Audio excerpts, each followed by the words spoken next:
시집을 쓰기 시작한 게 아마 사랑산 싸움이 시작될 때랑 비슷할 거예요. 그래서 거의 한 7, 8년 동안을 이 원고를 쓰고 첨삭하고 수정하고 이런 과정이 사랑산 싸움을 지속하는 동안에 계속됐어요. 근데 처음에 이걸 쓰게 된 계기는 고향신문과 인터뷰할 때 제가 말씀드렸습니다만 첫 번째 시집을 내고 나서 제가 좀 굉장히 혼란스러운 부분이 있었어요.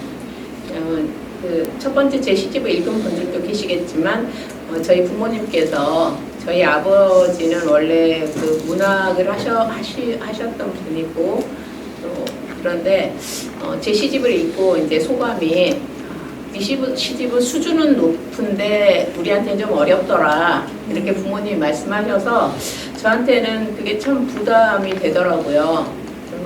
부모님이 공감할 수 없는 시를 물론 이제 그런 시들의 가치가 있죠. 뭐 누구나 다 공감할 수 있는 시를 시인이 쓸 필요는 없다고 생각해요. 근데 한 번은 어떻게 부모님이 좀 공감할 수 있는 시집을 내야 되지 않을까라는 생각이 결국 이제 부모님이 공감한다는 거는 일반 대중도 쉽게 접근할 수 있는 그런 시집을 내야 되지 않을까. 근데 이제 저의 습성이나 시 쓰는 습성이나 스타일은 사실 그게 아닌 거예요. 그래서 굉장히 시를 쓸 때마다 첫 번째 시집 내고 나서 시 쓸 때마다 쓰다 보면 저한테 이렇게 확 몰려오는 게 있어요. 이렇게 쓰면은 이해를 할까 하면서 제 시를 제가 이제 부모님의 시선으로 보기 시작하는 거예요. 그래가지고 이제 지리멸렬하는 거죠. 이두저도 아니게. 그래서 이제 그걸 막 조절을 하는 건데 조절한다는 게 사실은 쉽지 않았고 그런 막 지리멸렬하고 참 괴로운 마음이 좀 있었어요. 그런 부분에서. 그리고 또 하나는 이제 등단 직후에 어떤 선배 시인이 저한테 고향이 어디냐? 라고 묻더니 전남 영암입니다. 그랬더니 정색을 하시면서 고향을 가지고 시 쓸 수 없는 사람은 시인이 아니에요. 라고 얘기를 하셨는데 그 말이 또 저한테 이렇게 와서 박혔어요. 그래서 물론 그분이 무슨 월출산, 천왕동 이런 거 자연 경관을 쓰라는 얘기는 분명히 아닐 거 아니에요. 그건 아니고 이제 고향의 사람살이에 대해서 쓸 수 없으면 이라고 제가 이제 이해를 했고 그럼 어떻게 쓸 것인가 라는 과제가 저한테 계속 있었어요. 그리고 좀 이상하게도 제가 옛날에 초등학교 때, 국민학교 때 장성에 살아 장성군 전체 100일장, 국민학생 전체 100일장에서 장원을 했었는데 그때 시제가 고향이었어요. 근데 그 시가 다 기억은 안 나요. 그런데 이제 일단 저는 고향이 영암이잖아요. 부모님 고향이 영암이니까 영암이어서 영암을 가지고 썼는데 첫 구절은 지금도 기억이 나요. 5학년 때였는데 월출산 봉우리에 흰구름 감돌고 이렇게 시작을 했어요. 그래서 아무튼 장원을 했는데 그 이후로 그러면 나는 이게 뭘 쓸까라고 이제 계속 부담을 가지고 있다가 할머니들이 나한테 들었던 이 이야기를 썼는데 그때는 이제 우리 전형적인 시의 틀 있잖아요. 여러분들이 아마 보시면 사투리를 쓰더라도 어떤 표준말의 왁구 속에다 사투리를 넣는 그런 시들은 많이 보셨을 거예요. 그러니까 지문에 해당하는 부분들이 표준말로 되어 있고 인용하는 대화들이나 혹은 사투리 어휘를 차용해서 표준말 문장 속에 집어넣는 그런 시들이 꽤 있죠. 그래서 처음에 그렇게 써봤는데 너무 진부하고 권태로운 거예요. 몇 편을 썼는데 그래서 이건 진짜 내가 지겨워서 못 쓰겠다라는 이런 생각이 들었어요. 그래서 사실 그 이야기들은 그런 식의 어떤 에피소드들은 저 말고도 어느 지역이나 어느 어른들한테나 거의 다 들어볼 수 있는 이야기들이잖아요. 약간 내용만 다를 뿐이지. 이제 그걸 시로 쓴다는 게 얼마나 지루하겠어요. 쓰는 사람이 지루하면 못 쓰는 거죠. 너무 권태로워서 포기를 하고 이걸 어떻게 전달을 하고 내가 이걸 쓰는 목표가 뭔가 라고 생각을 했을 때 일단 그렇다면 그 전라도 말 그대로를 가지고 일단 대화체로 그냥 들은 그대로 써보자 라고 해서 아마 한 8년 전에 저기 한 그 페이스북에다가 제가 써서 올리기 시작했어요. 일단 이제 문용식 그 대표님을 비롯해서 그분 전라도 광주시잖아요. 이거 뭐 빨리 책으로 내요 막 이렇게 하면서 막 했는데 문 대표님은 지금 그걸 10년 전이라고 기억을 하시던데 제 생각에는 한 8년 전쯤 된 것 같아요. 그래서 이제 계속 여러 편을 올렸죠. 거의 제가 페이스북에 올린 게 한 20편 정도 되는 것 같아요. 계속 올렸을 때 이제 1차적으로 그 전라도 출신들이 굉장히 좋아해 하셨었고, 그래서 일단 그거를 쭉 쓰는 게 한 3, 4년 정도에 한 25편 정도 썼던 것 같아요. 그리고 이제 계속해서 써서 나중에는 그건 이제 거친 상태죠, 사실은. 그 원고는 초보에 해당되고, 거친 상태여서 이것을 계속 제가 보면서 이제 이 속에서 내가 뭘 담을 것인가라는 생각을 하게 되잖아요. 그리고 그렇다면 이제 여기 보시면 대체로 뭐 6.25 이야기를 또 기본적으로 많이 들었으니까 6.25 이야기가 들어가는데 거기에 이제 마을에서 들었던 이야기들, 동학에 관련된 것도 있고 등등등 이것들을 담자라고 해서 어떤 면에서 이제 기획을 하게 된 거죠. 뺄 건 빼고 사실은 그 썼던 것 중에서 뺀 것들도 있어요. 뺀 것들도 있고 또 그 첨삭하는 과정에서 저는 시인이지 언어학자가 아니잖아요. 그래서 사투리를 여기다가 많이 집어넣는 게 기본적인 목적은 아니었어요. 그 사투리를 최대한 쓰지만은 만약에 시적으로 무게감이 균형이 맞지 않다면은 적절히 빼야 된다라는 생각을 했었어요. 첨삭하는 과정에서. 그래서 어떤 면에서는 이거 아깝다. 그리고 내가 아는 어휘가 그러니까 이 한 편 속에 문장 2개만 더 넣으면 어휘를 내가 몇 개 이걸 써먹을 수 있는데 라고 생각이 들었지만 전체적인 균형에서 그게 그러니까 그 말이 내용을 잡아먹을 경우가 있잖아요. 이제 그런 경우에 이제 포기를 했고 하는 것들이 있었고 어떤 것들은 기억이 잘 안 나는 것들도 있잖아요. 그 모티프만 기억나고 그 현장에서 오고 갔던 대화가 기억이 안 나는 것들도 있어요. 그러면 근데 어떻게 그때 무슨 얘기가 있었을까? 라고 생각하면 이제 너무 감사하게도 많이 고민하지 않고도 그때 나눴을 법한 이야기들이, 대화들이 이렇게 술술술 생각이 났어요. 그래서 이제 쓸 수 있었고. 그래서 첫 번째는 이제 이런 생각들, 저도 이제 이걸 하면서 스스로 이제 공부를 하기도 하고, 고민을 하기도 했고, 스스로 배우는 점들도 있었는데, 그것들이 뭐냐면, 평소에 제가 의구심을 가졌던 부분들이 있어요. 첫 번째는 저희 영암은 고대 마한에 속한 지역이에요. 마한 지역은 지금은 굉장히 낙후된 지역이지만 영암이 그때는 아마 한반도에서 가장 발전된 고대 도시였어요. 왜냐하면 상대포라는 포구가 영암에 있는데 지금은 이제 다 메꿔져가지고 없어지고 형체만 남아있어요, 상징적으로. 근데 상대포를 통해서 당나라도 갔고 외에도 가는 그런 무역항이었어요. 그러니까 그때는 목포가 배를 댈 수 없잖아요. 거기는 남바다니까. 그래서 목포로에서 영암 상대포로 내륙으로 들어와야지 배를 댈 수가 있지. 안 그러면 파도 때문에 배 댈 수 없잖아요. 그래서 항상 그 상대포에서 최치원도 신라 사람인데 상대포를 통해서 당나라에 갔었고 당에서 돌아올 때도 상대포로 와서 신라로 가고 왕인 박사도 상대포에서 외로 가고 그 모든 그 무역이 상대포에서 이루어졌죠. 그러니까 이제 뭐 최고의 그 무역 도시였겠죠, 고대. 그리고 또 고대의 그 하이테크놀로지가 도기였잖아요. 도기였고 도기 문화의 최정점이 옹관이었다고요. 그래서 옹관은 지금도 그 두께와 크기를 어떻게 구워냈을까 그 당시에 이걸. 왜냐면 이게 녹아서 흘러버리잖아요. 독이 굽다 보면은.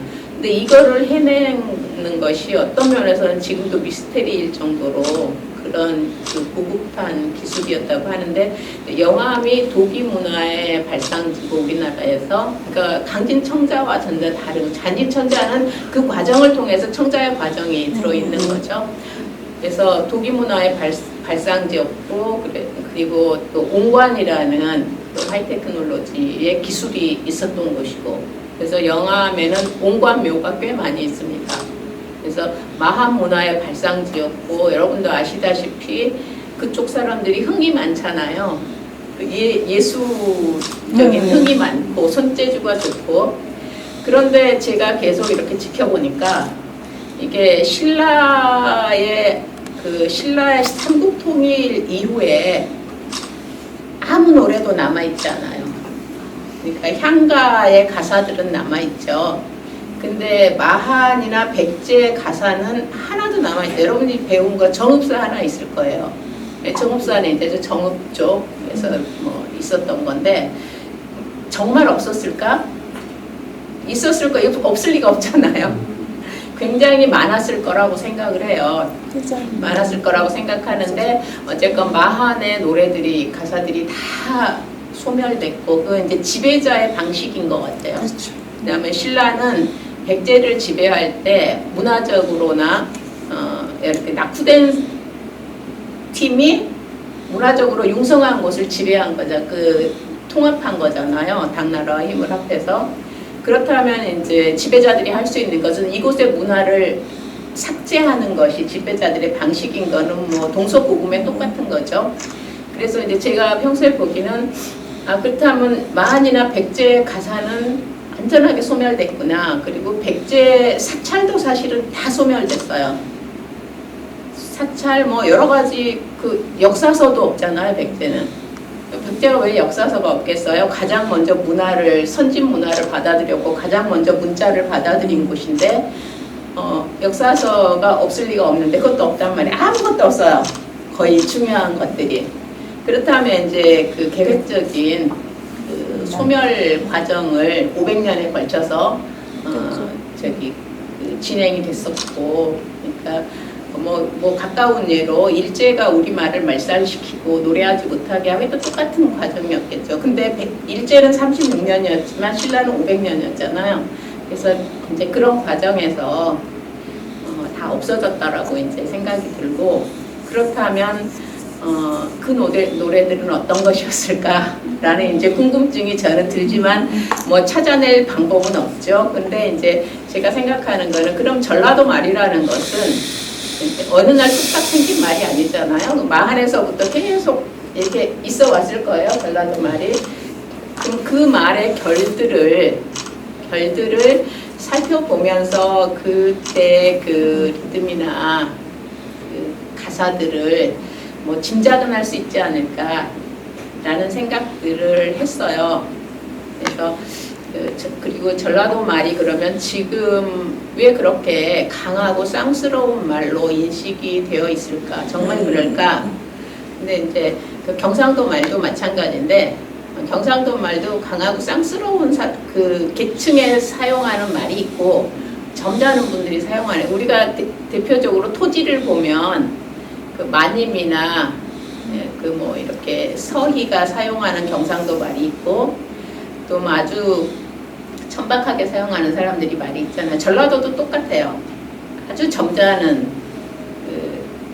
갑자기 내가 태백산의 김범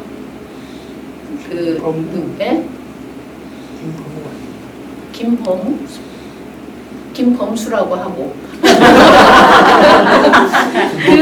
그분의 할아버지 같은 분들이 사용하는 전라도 말 굉장히 점잖은 말이죠.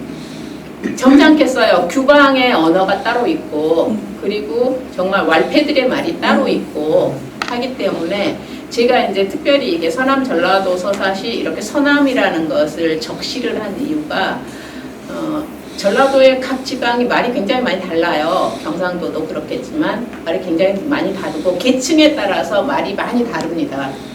그래서 굉장히 제가 사용하는 지금 되도록 사용하려고 했던 말은 전라도 서남 지역의 규방에서 사용하는 말을 대체로 사용하려고 해서 누군가는 그 여항에서 사용되는 시정 말패들의 말투를 가지고 책을 쓸 수 있다고 생각해요. 문화의 다양성이 있어서.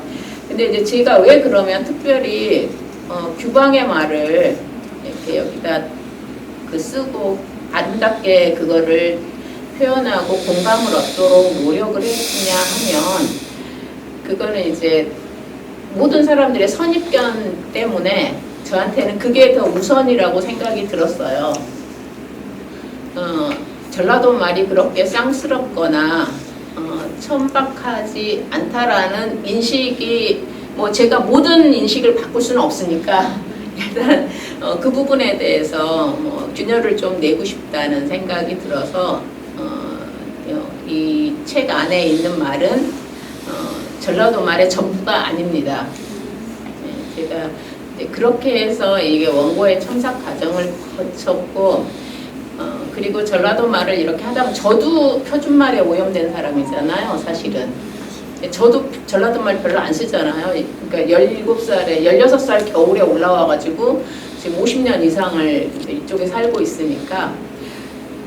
그래서 글을 이렇게 원고를 쭉 나중에 이제 몇 번을 보는데, 제가 그 조사를 쓰는 방식에서 완전히 표준말에 그러니까 습관이 들어있는 거예요. 조사를 지나치게 많이 쓰는 거예요.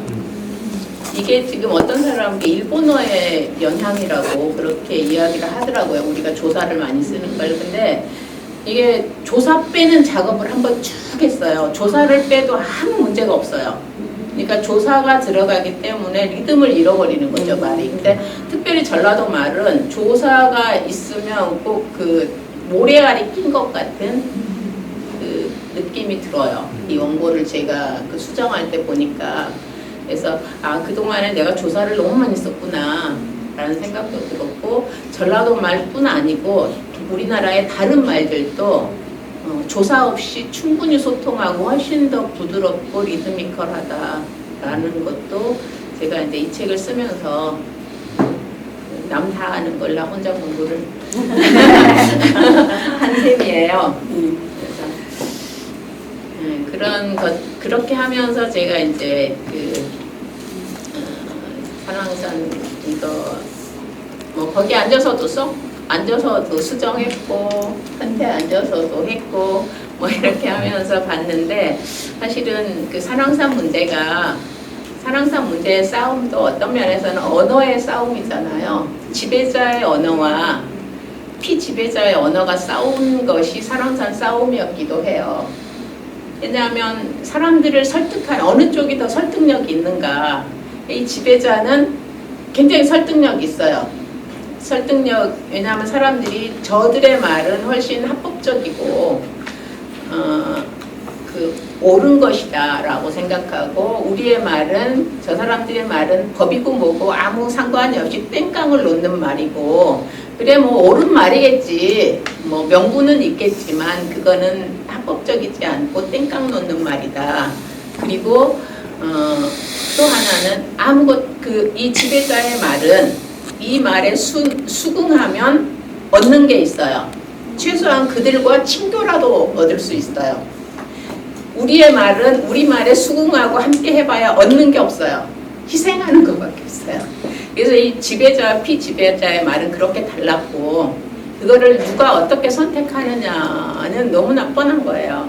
그래서 이제 제가 제 친구한테, 이제 정치권에 있는 친구인데, 이거 하면은 정말 안 되는데 왜 사람들이 이렇게 같이 안 할까? 그 친구가 막 무슨 뭐 그런 쉬운 거를 뭐 물어보냐. 그래서 그냥 생각을 해봐. 그래서 삼성이 뭔가 잘못할 때 삼성 편을 들면 그냥 쉽게 10억을 줘. 그럼 삼성 편을 들지 뭐하러 다른 편을 들겠어. 이거 이긴다는 보장도 없고. 그냥 이거 좀 마찬가지야. 니네하고 편 들어봤자 뭐 같이 고생하자는 것밖에 더 있냐. 이제 이렇게 이제 하면서 웃기도 했는데, 그 지배자의 말과 피지배자의 말은 이제 그렇게 현실적으로 차이가 있는 거죠. 그래서 사랑산 싸움도 결국은 언어가 가지는 어떤 힘의 문제라고 생각이 돼요. 제가 생각하기에는. 그리고 이제 그러니까 이제 지배자의 말은 지지자가 많은 거죠. 그러니까 우리가 이미 지난 8년 동안 경험을 했지만 그 사람들은 거짓말을 하고 뭐 대도 안 한 소리하고 편법 쓰고 뭐 위법하고 해도 그게 다 옳은 것처럼 지지자가 많잖아요. 근데 이제 우리는 지지를 못 받으니까 피지배자는 언제나 이제 인정받지 못하니까 이제 목소리가 커지죠. 목소리라도 크게 하면 들어줄까라고 목소리가 커지고 말이 거칠어지고 또 이게 출구를 못 찾아가지고 머뭇거리니까 좀 바보 같고 그리고 동조자를 내기 위해서 제공할 수 있는 것이 이제 명분뿐이니까 너무 가난하고 뭐 이런 것들이 이제 언어가 드러내는 계급성이었어요. 산왕산 싸움을 하면서 아마 산왕산 싸움뿐만이 아니라 많은 싸움이 이제 그런 것이겠죠. 그런데 이제 그 언어의 계급성에 대해서는 별로 이제 일반인들은 주목하지 않고 이제 지배자는 점잖게 말할 수 있잖아요. 자기가 점잖게 거짓말해도 다 믿어주니까 피지배자는 점잖게 말할 수가 없어요. 점잖게 그리고 이렇게 왜 타협을 안 하냐. 그럼 정말 바보 같은 소리였어요. 제가 보기에는. 아니 누가 타협을 하겠어요. 우리하고 무슨 힘이 있다고. 그 사람들은 그 일을 하면은 뇌물도 받고 사업자는 1000억이라는 자산이 생기는데 왜 우리하고 타협을 하겠어요. 전혀 타협하지 않죠. 자기들이 힘이 있고 이걸 하면은 현실적으로 돈이 들어오고 하는데 타협할 이유가 하나도 없는 거죠. 그러면 아무 힘도 없고 줄 것도 없는 사람들이 타협하는 거는 그냥 그들에게 그 타협이라는 그 과정의 명분을 주고 아무것도 얻는 건 없는 결과가 되는 건 너무나 뻔한 거죠. 그래서 결국은 이제 그런 것들에 대해서 이제 그 피지배자에 해당하는 우리는 그 태도의 문제로 비난을 받게 되고 왜 말을 거칠게 하는 거야? 왜 소리 지르는 거야? 그럼 뭐 결국 소리를 지르건 타협을 하건 얻는 건 아무것도 없는 거예요. 얻는 건 하고 둘 다 마찬가지. 둘 다 타협을 해도 얻는 게 없고 타협하지 않아도 소리를 질러도 얻는 게 없어요. 그렇다면 우리는 그럼 시민운동은 뭘 해야 되나? 타협하지 않는 거죠. 원칙이라도 지켜야지 그 다음에 싸우는 사람한테 이 원칙의 바톤이라도 주지. 그렇지 않으면 지금 뭘 준다는 건가 대체. 시민운동의 어떤 물론 뭐 이기는 게 가장 좋지만 이기지 못할지라도 뭐 뒤에 물려줄 바톤은 들고 있어야 되지 않나 이제 라는 생각도 그 언어의 계급성 문제에서 제가 이제 그가 시대라고 관계해서 전라도 사람들이 좀 많이 거칠고 목소리가 클 때가 많습니다. 아무리 옛날부터 그랬던 것 같지는 않아요. 답답하니까. 그 대표적으로 80년대예요. 80년대 광주항쟁이 끝나고 제가 그 전라도를 차별하는 말은 고등학교 1학년 때 처음 들었어요. 학기 초에. 이제 학기 초에 이제 제가 아무튼 전라도 말을 좀 했지 않았겠어요. 얘기할 때. 했더니 어떤 애가 너는 어디서 왔어? 그래서 광주에서 왔어. 그랬더니 시골에서 왔구나. 순간적으로 광주가 시골인가? 광주는 시골이 아닌데 라는 생각을 하고 있는 참에 이 친구가 근데 전라도는 다 나쁜 사람만 살잖아 라고 말을 해서 제 생애 처음으로 충격을 받았습니다. 왜냐면 전라도에서 제가 어릴 때부터 자라는 동안에 경상도 사람이 나쁘다던가 뭐 지역이 뭐 어떻다든가 이런 말을 들어본 적이 한 번도 없어요. 그래서 제가 그 순간에 아니 인간이 어떻게 지성을 가진 인간이 어느 지역에 사는 사람은 다 나쁘다라는 말을 근데 걔만 그런 게 아니고 두고 보니까 거의 서울 애들이 그런 생각을 많이 가지고 있고 어른들도 그렇더라고요. 근데 그럼에도 불구하고 저는 이제 대체로 열등감이 없는 인간 유형에 속하기 때문에 아유 저런 못난 것들 하고 이제 이렇게 지나갔어요. 전혀 열등감이 없었어요. 근데 80년 5.18을 지나고 나서 이제 제가 5.18 지나고 5월 29일인가 내려갔어요. 왜냐하면 집하고 연락이 안 되고 제 동생들은 셋 다 그때 대학생이었는데 뭐 연락이 안 되는 거예요. 그래서 어느 날 이렇게 텔레비에서는 계속 광주에서 막 이렇게 돌 던지고 이런 것만 나오고 근데 저희 막내 이모부가 그 제약회사 다녔는데 이모가 막 연락이 와 막내 이모부가 새벽에 피투성이가 돼가지고 와이셔츠가 다 피에 젖어서 들어왔다는 거예요. 광주에 무슨 일이 있는 것 같다. 광주 약국들을 갔는데 그 쫓겨가지고 장성 쪽으로 산을 넘어서 장성에서 기차를 타고 올라왔다는데 아이셔츠가 피투성이더라. 이러고 너무 불안하잖아요. 근데 이제 17일 날 밤까지 전화 연락이 됐어요. 전라도하고. 17일 날은 이제 아버지가 학교 계셨기 때문에 학교 선생님들 월급 날이에요. 17일이. 그때 우리는 항상 17일 저녁에 용돈 같은 걸 받으려고 이제 집에를 가요. 그래서 17일 날 저녁에 전화를 했더니 엄마가 동생들은 밑도 끝도 없이 그러는 거예요. 동생들은 무사히 다 내려와 있다. 그러니까 걱정 말고 그래서 무슨 일이 됐든 이건 전화로는 말할 수가 없는 거다. 그러니까 나중에 만나면 얘기하자 하고 끊었어요. 너무 불안한데 그 다음부터는 이제 전화가 완전히 끊긴 거죠. 전라도 전역이 전화가 안 되는 거죠.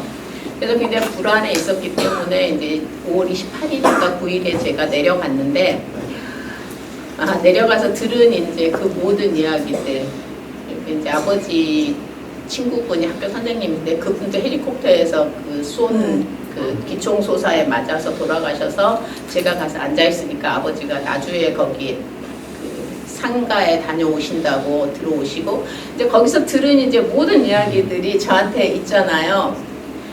근데 이제 서울에 올라와가지고 이제 그런 이야기들을 사람들한테 하죠. 광주에서 이런 일이 있었다. 그러면 모든 반응이 그냥 왜 그래 자기는 호남 사람들은 좀 너무 심한 것 같아. 반응이 다 그렇고 너무 듣기 싫어하는 거예요. 너무 지겨워하는 게 80년대 10년 동안에 전라도 사람들이 당한 일이었고 그 대표적인 상징이 꽃잎이라는 영화에 이정현이 맡았던 그 미친년의 역할입니다. 그래서 저 자신도 이제 내가 미친년이구나 라는 생각을 굉장히 여러 번 했어요. 이 말하고 있는 이게 미친년인 거예요. 근데 저뿐만이 아니고 이제 전라도 출신의 서울에 출향해 있는 많은 사람들이 똑같은 입장이었고 이제 제 남편은 아주 굉장히 유순한 사람이에요. 누구한테 자기한테 해코지를 누가 했다고 해서 저처럼 소리를 지르거나 욕을 하거나 막 강한 말로 대항하거나 이러지 않아요.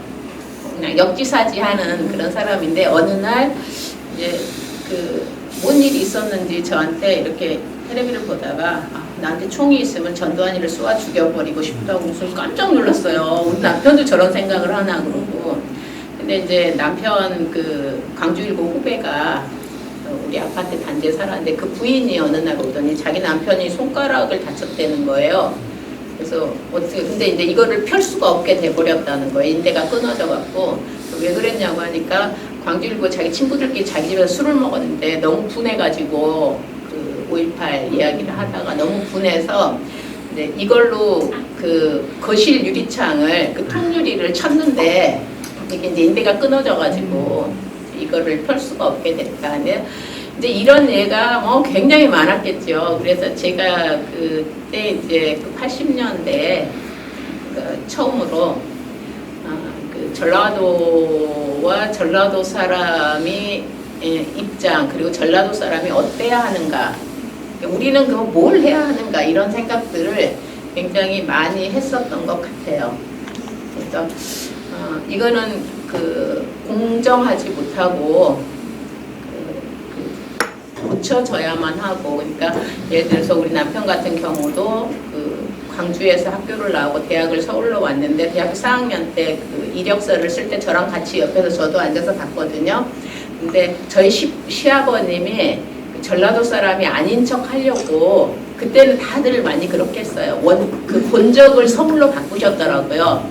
서대문구 연희동으로 지금도 그렇게 돼 있어요. 근데 이거를 본적 아무리 바꿔도 원적 전남으로 써야 되잖아요. 그래서 뭐 그 저기를 이력서를 낼 수가 없었어요. 대기업에.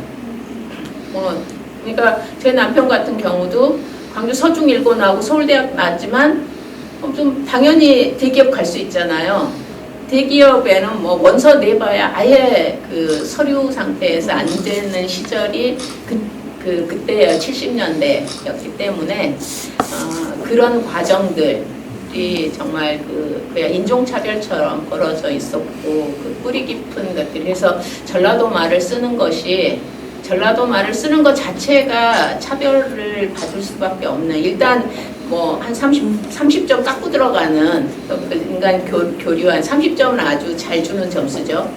그렇게 해서 그런 과정들을 거치면서 이 피지배자의 언어라는 것, 그리고 같은 이 나라에서 이제 지배자와 피지배자의 이 계급성이 지역적으로 이렇게 나누어져 있는 것에 대한 인식을 제가 그때 80년대를 통해 가지고 많이 했고, 이거는 옳지 않지만은 도저히 뭔가 고치기가 참 매우 어려운. 왜냐하면 전라도 사람들에서 우월감을 갖는 그룹이 훨씬 힘이 세고 수가 많기 때문에 오랫동안 이것도 앞으로도 이제 오랫동안 이것은 거의 고치기 어려울 거라고 저는 지금도 생각을 하는데요.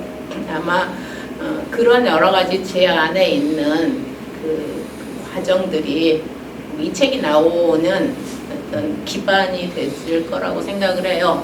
여러분이 저를 지금까지 봤다시피 뭐 옳거나 그르거나 지가 옳다고 하면 일단 밀고 가잖아요. 그러니까 이 책까지 밀고 왔겠죠. 어쨌건 나는 전라도 말이 아름답다고 생각해. 제가 아는 이지금 기자 말한테 우주에서 가장 아름다운 전라도 말이야. 라고 이제 밀고 나가는 거죠. 그리고 전라도 사람들의 역사성이나 그들이 삶을 바라보는 태도 같은 것들이 어떠했는가를 아마 보여주고 싶어서 제가 이제 이 책을 내기까지 온 것 같습니다. 길게 아주 길게 이 질문에 대해서 제가 좋았습니다. 이거 개인적이지만 그 책을 읽는 시작들을 다시 알으셨나 그 순간이 되게 접속하셨다는 생각이 많이 들었거든요. 어떠셨어요? 근데 저는 사실은 뒤에 이제 서효인 시인이라고 아직도 발출한 전라도 출신의 시인이 발문을 썼는데 이 친구는 나이가 우리 아들 나이 정도 돼요. 하여튼 발문 써달라고 이렇게 전화를 했더니 선생님 저 17년이나 돼가지고 전라도 떠난 지 17년이라서 전라도 말을 제가 잘 이해를 못할 수 있어요. 그리고 나는 50년 됐어. 얘가 이제 딱 포기를 하고 예 알겠습니다 그러더라고요. 근데 제 안에서 제가 사실은 이제 여러분들이 보기에 제가 굉장히 외향적인 사람이라고 생각을 하시겠지만 제 굉장히 내성적인 사람이에요. 굉장히 힘듭니다. 외향적인 행동을 하는 것이 저는. 그래서 에너지가 되게 많이 들어가요. 그래서 머뭇거리고 힘들고 당황스러울 때가 사실은 되게 많아요. 근데 제가 내향성이기 때문에 이 말들이 제 안에서 계속 살아 있었던 것 같아요. 그래서 전라도 말들이 쓸 때 저도 나 왜 이렇게 잘하지? 라는 생각이 들 때도 참 많이 있었어요. 그러니까 접신한 것처럼 이 말들이 나한테 살아 있었구나 라는. 근데 또 이제 서효인 시인도 그렇게 썼더라고요. 자기가 이걸 읽다 보니까 내 안에 전라도 말이 살아있었네 라는 생각을 자기가 했다고 그러는데 저는 쓰면서 그런 생각을 했어요. 내 안에서 이게 계속 어떤 힘이었구나. 나를 이렇게 나의 정체성에 큰 힘이 전라도 말이었구나. 왜냐면 그 전라도 말이 내 안에서 움직일 때 주는 여러분이 아마 이 시를 읽을 때 그 말들이 주는 어떤 그 정서들을 느끼시는 것처럼 제가 그 말들이 살아서 움직였기 때문에 제 안에 서울에서 전혀 기죽은 적 없고 그냥 뭐 내가 가진 건 너무나 좋은 건데 내가 왜 기가 죽겠나 뭐 이런 거죠. 말하자면 나는 그 당신들이 아무리 전라도를 그 약봐도 굉장히 좋은 거를 난 가지고 있어 라는 어떤 내향성의 무르익음 이런 것들이 있어서 전라도 말을 잊어버리지 않았던 것 같아요. 계속 서울말 쓰고 살았는데도 선생님 말씀 듣다 보니까 제가 30여 년 전에, 30년이 훨씬 더 전에 제주에서 좀 살았는데 그때 제주 분들이 하시는 말씀 중에 전라도 것들이 와서 우리가 대문을 닫아놓고 살아 이런 말씀을 여러 차례 들었어요. 그래서 그때는 그건 뭔 말인지 몰랐어요. 제가 그때 어리기도 하고 그랬는데 지금 듣다 보니까 그런 말씀을 제가 그때 이제 새댁이었는데 그 위에 아래 그 주인집 아줌마도 그냥 나가시면 모든 문을 다 열어놓고 다니셨는데 그 동네 분들이 모이시면 그런 말씀을 가끔 하시더라고요. 그러면서 이제 이 서울이나 이런 데 사는 사람들은 육지 것들이라고 얘기를 하는데 거기에서 전라도 것들이 제주를 와서 제주를 다 버려놨어. 뭐 이런 얘기를 했던 게 지금 아마도 그런 어떤 시절에 있어서 전라도 사람들을 많이 정치적으로 또 이렇게 많이 비하를 하고 전라도에 사는 사람들은 전부 다 나쁜 놈이라고 이렇게. 근데 이제 제주도하고 관계는 조금 웃긴 게 제주도는 사실 행정구역이 전라도였거든요 옛날에. 그 제주도는 그 모르겠어요. 자기들이 그 얕볼 수 있는 지역이 아마 뭐 딴 데 전라도밖에 없었겠죠. 왜냐하면 본인들은 모든 지역에서 얕보이는 부분이니까는 이제 그 제가 이제 생각나는 말이 우리 고향에는 그런 말이 있어요. 목포하고 영암이 가깝잖아요. 같은 생활권이나 마찬가지인데 제주배 떠난 것 같다라는 말이 있어요. 제주배 같다. 와글와글 뭐 식당 같은 데가 막 우리 수다 떨고 막 시끄럽게 하다가 밤 나오면 조용해지잖아요. 그러면 아이고 제주배 떠난 것 같다 어른들이 그래요. 그러니까 제주말이 되게 시끄러워갖고 목포항에서 제주배가 옛날에는 목포로만 왔잖아요. 제 비행기 없을 때. 그 막 제주 사람들은 막 가기 전에 엄청 시끄럽대요. 제주배 떠나고 나면 막 구두가 조용해지는 거예요. 그 생각, 그 말이 생각이 나네요. 제주배 떠난 것 같다고. 저는 그 사투리가 갖고 있는 그런 풍성함 있지만 제가 그 생각나는 것들은 그 내용들이 더 저한테는 그 충격적이거든요. 그 내용들이. 그러니까 지금 생각나는 건 그 사투리에 대한 그런 내용보다도 그 사투리가 굉장하게 리얼하게 저한테는 리얼하고 생생하게 그 당시의 그 상황과 그때의 그 엄마의 마음, 그 아들과 딸을 잃었었던 그 마음들이 그냥 그 현장에 가서 본 것처럼 생생하게 전달되는 느낌이 있거든요. 그래서 근데 이제 그런 그 내용 중에 어떤 부분이 있냐면 그 집신 있잖아요. 집신.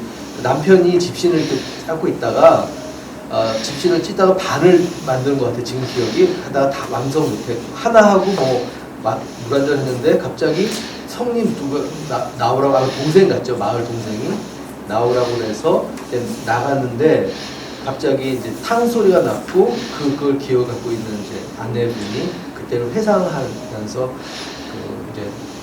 그분이 돌아가셨는데 좀 있다가 그 처마 밑으로 그 동생이란 분이 사실 이제 그 살인에 가담했던 분이 나오면서 뭐 8개월 전에 먹었던 뭐 송편이 내려가지고 속 시원하다 이렇게 하는 거 이제 그거를 딱 그걸 딱 보면서 그때 상황 굉장히 그 가까웠는데 그 한 몇십 년 전에 있었던 그 아버지하고의 굉장히 단순한 갈등이 사람을 죽이는 것까지 이렇게 넘어간 그 상황을 보면서 조선 선생님이 이 시를 왜 어떤 의미로 이 시를 썼을까? 그 의도는 무엇이고, 저는 이제 시민의 모임이어서든지 그 시민으로서의 교양, 아까 말한 이성적인 인간, 그런 생각을 많이 하게 됐어요. 그러니까 저는 조정 선생님이 갖고 있는 그 특징 중에 하나는 아까도 굉장히 그 직설적이면서도 내향적이다라는 뭐라 그럴까 상반되는 부분이 있잖아요. 그 얼마 전에 읽은 책 중에서 그 민주주의의 시민은 뻔뻔하면서도 겸손해야 된다. 그게 생각났어요. 그래서 조정 선생님은 그런 시민 인간형인 것 같다는 생각을 하게 됐는데, 다시 그걸 쓰시면서 그냥 시민으로서 여러 가지 생각을 하게 되거든요. 내가 그 시대에 살았더라면 나는 어떤 선택을 했을 수 있을까? 그 체제와 그 희생양을 찾기 위해서, 아까 전라도 얘기도 했지만 사실 희생양을 찾는 것은 전제주의의 가장 출발점이라고 하거든요. 희생양을 찾는 거. 그러니까 전라도를 찾았던 이유는 결국 궁극적으로 가면 뭐 여러 가지 해석할 수 있지만 독재를 하기 위해서 누군가 희생양이 필요했던 거고, 그것에 우리 모두는 공감을, 그러니까 우리 그 시대의 많은 사람들이 다다수가 거기에 편성한 거였죠. 그 희생양을 삼으면서 이제 지내다 것 같은데, 그 6.25 때 그 상황들은 한 사람이 목숨을 그 파리 목숨처럼 그렇게 앗아가는 그 과정에 다른 사람이 아니라 바로 내가 그런 작은 갈등, 미움 때문에 사람을 죽일 수도 있겠구나, 그런 생각을 좀 하게 됐는데, 그러니까 조정 선생님 때 궁금한 거는 그 시를 이제 쓰시면서 어떤 메시지라고 할까? 그런 것이 무엇인지 좀. 사실은 이 책을 제일 먼저 쓴 원고가 그거예요. 왜냐하면 그 할머니가 저희 집 바로 옆에 살으셨던 분인데, 그게 가장 늘 기억에 남아 있었어요. 그래가지고 그 시를 제일 먼저 썼고, 그때 이제 어렸을 때 제가 들을 때 제가 이제 그러니까 몰랐던 걸 아는 건 뭐냐면, 그때 어렸을 때 들으면서 집신을 삼을 때는 한 짝을 삼아서 여기다 두고 하는 게 아니고 허리에다가 새끼줄을 매고 여기서 하나를 해서 하나를 하고 옆으로 돌려놓고 하나를 또 삼는구나, 이거를 그때 알았어요, 어렸을 때. 그 굉장히 인상적이었어요. 집신은 그렇게 삼는구나. 이거를 인상적이었고, 또 하나는 그 집 그 남편분을 죽인 분이 뒤에 보면은 그 추나라고 그 정신지체 장애인 나오는 거 보신 분은 보셨을 거예요. 추나네 아버지가 그때 동네 사람들을 그렇게 굉장히 많이 죽였어요. 그분은 이제 우익의 입장에서죠.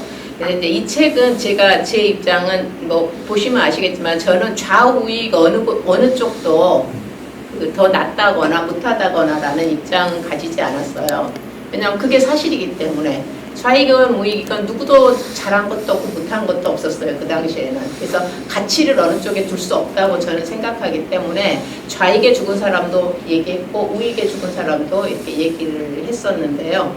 그래서 그걸 이제 제가 어렸을 때 들으면서 진짜 동네에서 어떻게 자기 남편을 죽인 사람하고 계속 저렇게 살 수 있을까라는 그분의 말에 제가 굉장히 공감을 했고, 그래서 제가 가장 중요하게 생각했던 건 그래도 산다는 거죠. 그래도 남편을 죽였건 자식을 죽였건 간에 떠나지 않고 그 동네에서 살 수밖에 없다는. 지금 같으면 뭐 떠났겠죠. 뭐 일자리도 여기저기. 그때는 거의 붙박이로 살았잖아요. 근데 인간이라는 것은 그렇게도 견디고 산다는 것. 그 이야기가, 그게 그 이야기의 아마 그 초점이라고 생각이 들어요. 굉장히 그 마음 아프고, 또 거기 보면 그 아들도 중학생이었는데 산에 짐 지고 갔다 와서 행방불명이 됐는데 나중에 월북했다라고. 그때 이제 그 할머니가 그런 이야기도 했어요. 그런 이야기까지 너무 이제 이야기가 지저분해지는 것 같아서 제가 뺐는데, 그때 그 동네에서 북에서 내려와서 집에 왔었다고 간첩으로. 그런 이야기가 있었어요. 그러니까 그때 그 할머니가 그러지 않았다고, 그런 적 없다고 저희 할머니한테 막 얘기를 하더라고요. 근데 그럴 수도 있었다고 생각해요. 그때는 오가기가 좀 지금보다는 훨씬 간첩들이 올 수 있었기 때문에.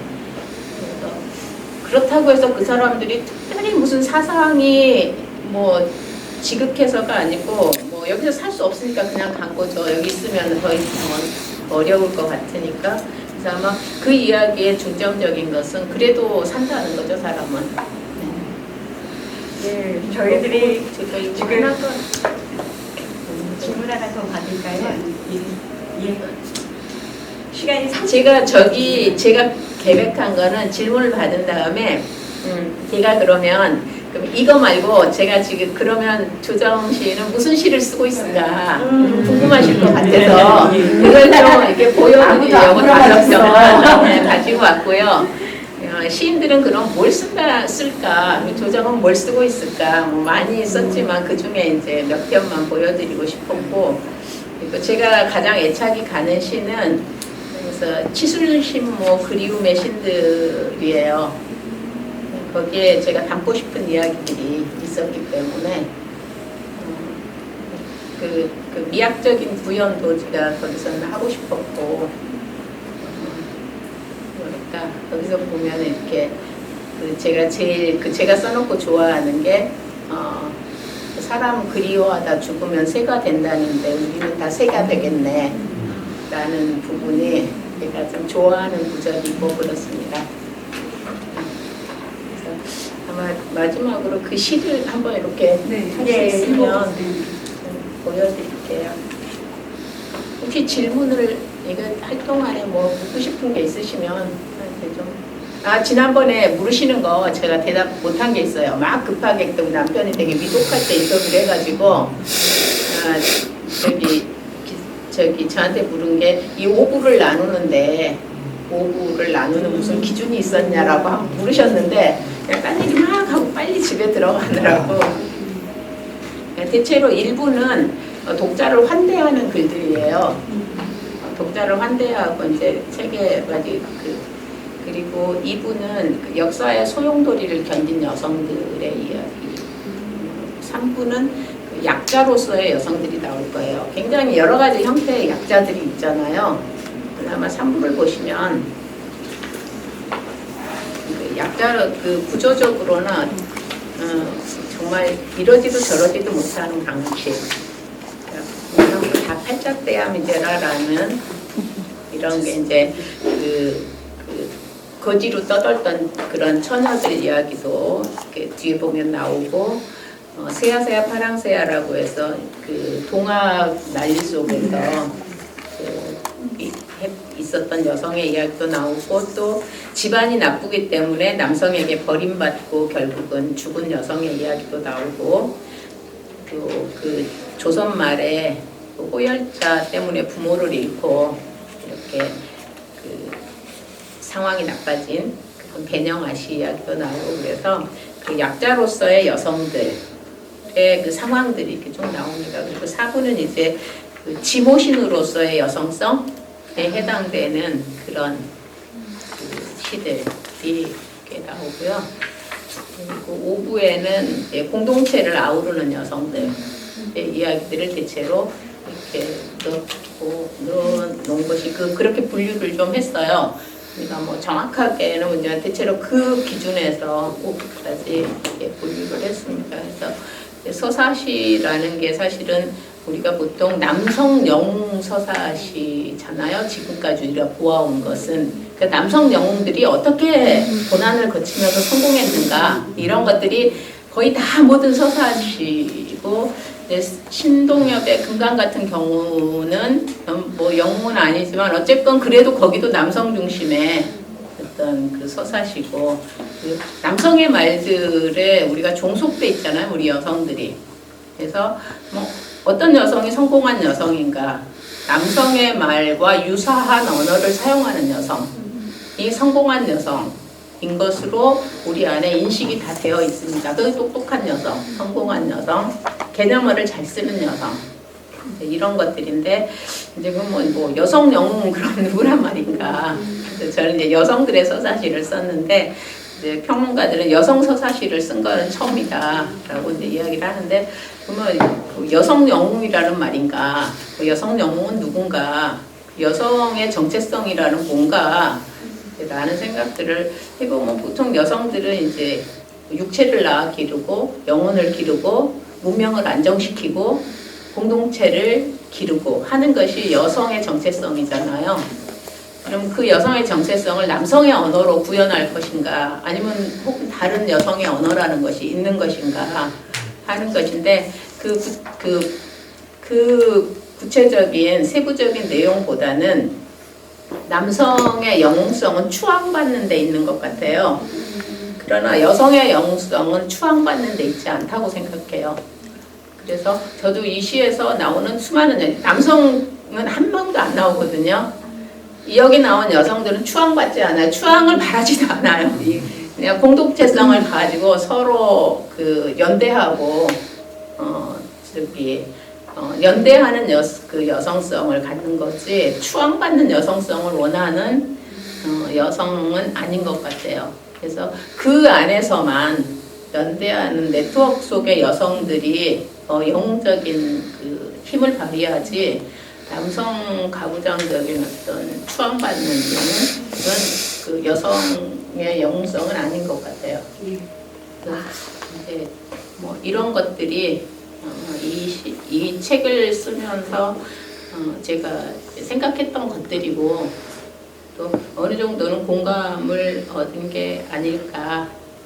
그래서 산왕산 지키는 문제도 사실 남성들의 시선에서 보면 진짜 웃기고 가짜는 거잖아요.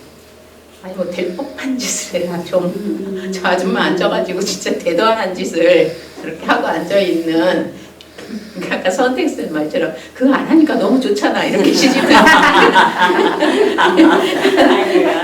근데 그러나 그 여성성은 그건 아니죠. 여성 어머니들은 어쨌든 뭔가를 이게 생명의 것이라고 지켜야 된다면 막 끝까지 지키잖아요. 근데 그런 여성성이 아마 환경운동이나 생태운동에는 뭐 아주 반드시 필요하고 남성들처럼 뭐저뭐좀 아이고 고소를 해 소송을 해서 이겨 그러는데 그것은 그런 걸로 지킬 수 없다는 거는 너무너무 잘 알잖아요 우리가. 그건 지킬 수 없는 것이어서 아마 앞으로는 환경 생태를 지키거나 공동체를 지키는 것은 여성성의 문제로 비결이 되지 않을까. 누구 말 못하는 이제 모계사회가 돼야 된다 이런 얘기를 하는데요. 시를 좀 보여드리고 마치면 어떨까요? 한 그거 보는데 한 15분 정도 걸릴 것 같은데 9시에 마치기로 하신 거죠? 여기.